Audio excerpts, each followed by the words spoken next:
વિધાનસભાના આજે જે ધારાસભ્યો છે તે ધારાસભ્યોના શપથ ગ્રહણ સમારોહ ચાલી રહ્યો છે। ગાંધીનગરથી લાઈવ દ્રશ્યો મેં આપને બતાવી રહ્યા છે। શપથવિધિ સમારોહમાં જે ચૂંટાયેલા ધારાસભ્યો છે તેઓ આજે તેમના શપથ ગ્રહણ કરશે। વિધાનસભાના પ્રોટેમ સ્પીકરની અધ્યક્ષતામાં શપથવિધિ સમારોહ યોજાઈ રહ્યો છે। સૌથી પહેલા સ્પીકરે તેમણે પોતે શપથ ગ્રહણ કર્યા, જેના રાજ્યપાલ ઓપી કોહલી દ્વારા તેમના શપથ ગ્રહણ કરવામાં આવ્યા હતા। અને હાલ ગાંધીનગરથી લાઈવ દ્રશ્યો મેં આપને બતાવી રહ્યા છે, જ્યાં શપથ ગ્રહણ સમારોહ ચાલી રહ્યો છે। આ વખતે વિધાનસભાની ચૂંટણીમાં જે ચૂંટાયેલા ધારાસભ્યો છે, દરેક પક્ષ વિપક્ષના દરેક જે ચૂંટાયેલા એમએલએ છે તેઓ હાલ શપથ ગ્રહણ લઈ રહ્યા છે। તો લાઈવ દ્રશ્યો મેં આપને બતાવી રહ્યા છે ગાંધીનગર સ્વર્ણિમ સંકુલથી, જ્યાં ચૂંટાયેલા ધારાસભ્યોનો શપથવિધિ સમારોહ ચાલી રહ્યો છે। સંપૂર્ણ તૈયારીઓ પણ એક તરફ પૂરી થઈ ગઈ છે અને આ કાર્યક્રમ સ્વર્ણિમ સંકુલ 1 સાબરમતી હોલમાં યોજાઈ રહ્યો છે। સૌથી પહેલા તો નીમાબેન આચાર્ય તેમણે પોતે શપથ ગ્રહણ કર્યા હતા। રાજ્યપાલ ઓપી કોહલીના હસ્તે નીમાબેન આચાર્યએ શપથ ગ્રહણ કર્યા અને શપથ લેતા પહેલા નીમાબેન આચાર્ય તેમણે જે સ્ટેટમેન્ટ આપ્યું હતું કે પક્ષાપક્ષીથી પર થઈને ગૃહમાં ધારાસભ્યોની ભૂમિકા યોગ્ય રહેશે। નીમાબેન આચાર્યની સાથે જે નવા ચૂંટાયેલા ધારાસભ્યો છે તેઓ પણ હવે એક બાદ એક શપથ લઈ રહ્યા છે। 182 જે ધારાસભ્યો ચૂંટાયેલા છે તેઓ ગુપ્તતાના શપથ લઈ રહ્યા છે। આજે મુખ્યત્વે 2 મહિલાએ શપથ લીધા। એક તરફ નીમાબેન આચાર્ય અને બીજી તરફ ગુજરાતના પૂર્વ મહિલા મુખ્યમંત્રી અને મધ્યપ્રદેશના ગવર્નર તરીકે તેમણે આનંદીબેન પટેલે શપથ ગ્રહણ કર્યા છે। તો રાજ્યપાલ ઓપી કોહલીના હસ્તે હાલ શપથ ગ્રહણ સમારોહ ચાલી રહ્યો છે। લાઈવ દ્રશ્યો મેં આપને બતાવી રહ્યા છે।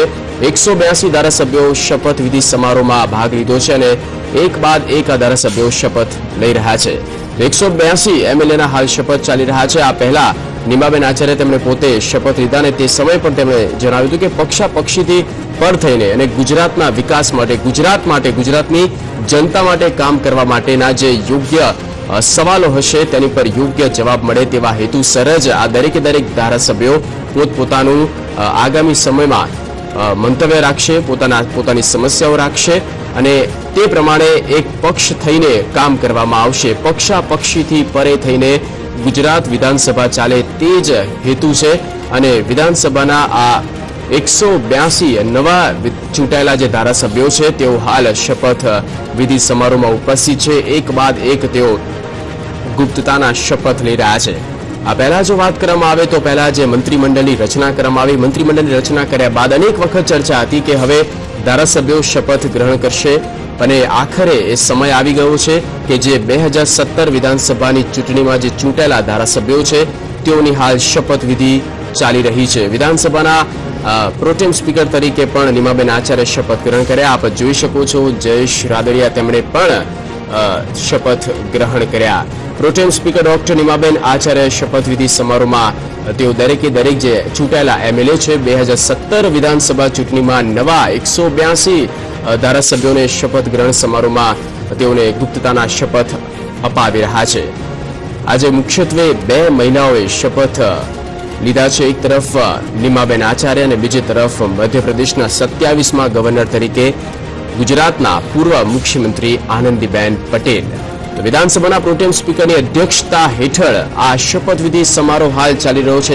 દરેક આપ ધારાસભ્યોને જોઈ રહ્યા છો। એક બાદ એક ધારાસભ્યો ગુપ્તતાના શપથ લઈ રહ્યા છે। ગુજરાતના વિકાસ માટે, ગુજરાતની સુરક્ષા અને ગુજરાતનો ડેવલપમેન્ટ થાય તે માટે થઈને આ ગુપ્તતાના શપથ લેવડાવી રહ્યા છે। ગાંધીનગરના સ્વર્ણિમ સંકુલ 1 થી લાઈવ દ્રશ્યો અમે આપને બતાવી રહ્યા છે। વધુ માહિતી સાથે સંવાદદાતા અરુણ શાહ ફોન પર છે। અરુણ, શું અપડેટ મળી રહ્યા છે?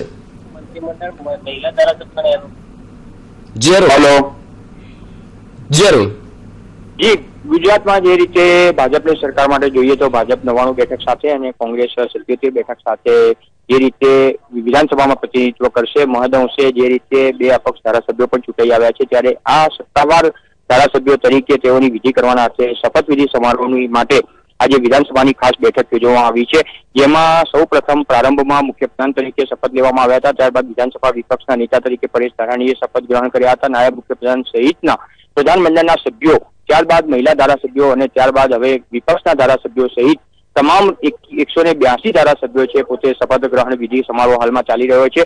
પ્રોટેમ અધ્યક્ષ ડોક્ટર નીમાબેન આચાર્યના અધ્યક્ષ પદે જે વિધાનસભાની બેઠક યોજાઈ રહી છે તેમાં તેમના હસ્તે આ શપથ ગ્રહણ વિધિ સમારોહ યોજાઈ રહ્યો છે. એક રીતે કહી શકાય કે હોદ્દો અને ગુપ્તતા ધારાસભ્યોએ ખાસ જાળવવાની હોય છે. નીતિ વિષયક નિર્ણયો સિવાય જે પણ વહીવટી નિર્ણયો લેવામાં આવે છે તે પ્રથમ તબક્કે જ્યાં સુધી જાહેર ના થાય ત્યાં સુધી તેને ગુપ્ત રાખવાના હોય છે. તેના ભાગરૂપે આ શપથવિધિનું મહત્વ માનવામાં આવે છે. એટલે એકંદરે કહી શકાય કે હવે પછી ઉપરાંત સત્તાવાર રીતે જે ધારાસભ્યના હક્કો અને તેમના જે આઈ કાર્ડ મળવાનું હોય, મળવાપાત્ર જે પગાર તેમને ભથ્થા મળવાપાત્ર હોય તે સમગ્ર વિધિ આજે સંપન્ન કરવામાં આવી છે. અને એક